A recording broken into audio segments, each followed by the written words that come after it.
বিল্লাল, আবার আপনারা 5 লক্ষ টাকা রেডিও রাখছে, আবার 3 দিনের ভিতরে যদি আপনি না যান সেক্ষেত্রেও আপনাকে বলছে পরবর্তীতে যাইলে একটু প্রিপারেশন নিয়ে যাইতে বলছে। এটা আসলে বিল্লালকে নিয়ে আমি সকালে যে মেসেজটা দিছি, মেসেজটা ছিল যে বিল্লাল দেখো আমার এখানে প্রত্যেকদিন 15টা থেকে 20 জন রোগী আসে। রোগী আসে, হ্যাঁ, তো প্রত্যেকের যদি 1 লক্ষ টাকা করে লাগে তাহলে দৈনিক 15 লক্ষ টাকা লাগে, তাহলে মাসে হিসাব করলে কোটি টাকার উপরে।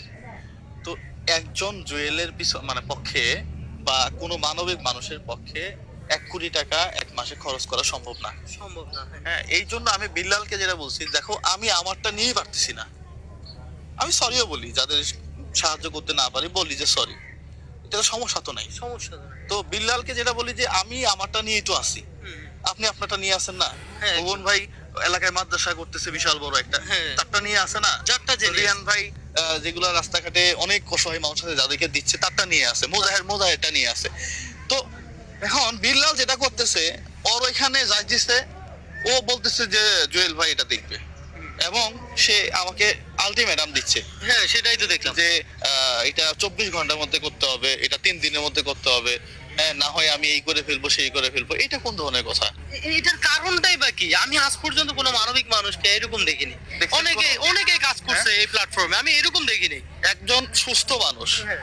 যদি গুটি খাওয়া মানুষ ছাড়া, হ্যাঁ। যদি এডিক্টেড মানুষ ছাড়া, হ্যাঁ, একজন স্বাভাবিক মানুষ, মানবিক মানুষ, ভাই। যাই হোক গুটি আছে না, তো একজন স্বাভাবিক মানুষ কখনো এই ধরনের কথা বলতে পারে না। শৌকত ভাই মানবিক মানুষ না? একদম। তার সাথে আমার পরিচয় আছে না, হুম, হুম, হুম। রহরম সম্পর্ক। হ্যাঁ। তো শৌকত ভাই এই মানবিক লাইনে কোনোদিন তো বলে নাই যে জুয়েল একটা কাজ করো, এই যে এই রুগীটা আমি জুয়েলের কাছে পাঠাইলাম। সেটাই তো, আমরাও তো আমি পাঠাইছি? না, আপনি তো আমি কি মুজাহিরের কাছে পাঠাই? না, আমি সেটা কি তো শৌকত কোনো ভাইয়ের কাছে পাঠাই? আমি না। কি নোমান ভাইয়ের কাছে পাঠাই? আপনার কাছে পাঠাই? এটা এটা বলে বিল্লাল আসলে বুঝাইতে চায় কি?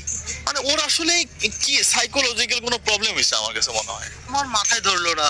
এই যে 3 দিনের ভিতরে না গেলে প্রিপারেশন নিয়ে যাইতে বলছে, এটা কি বুঝায়? এটা ভাই আপনি বলেন তো, এটা কি এটা কি বুঝায় নোমান ভাই? এই যে মনে করেন 3 দিনের মাথায় না গেলে বলছে এই এর পরে আসলে সে পুরো প্রিপারেশন নিয়ে যাইতে। হ্যাঁ, এটার কারণ কি? ওই স্কুল থেকে যখন ক্লাস 6-7 এ পড়তাম, হ্যাঁ। ওই যখন ক্লাস 4-5 এ পড়তাম, হ্যাঁ, হ্যাঁ, তখন দেখতাম যে আমার সাথে কেউ বলে না পারলে, দেখেন যে আমি তো একটু বড্ডটি বড়, দেখতেই হ্যাঁ, পাচ্ছেন, হ্যাঁ।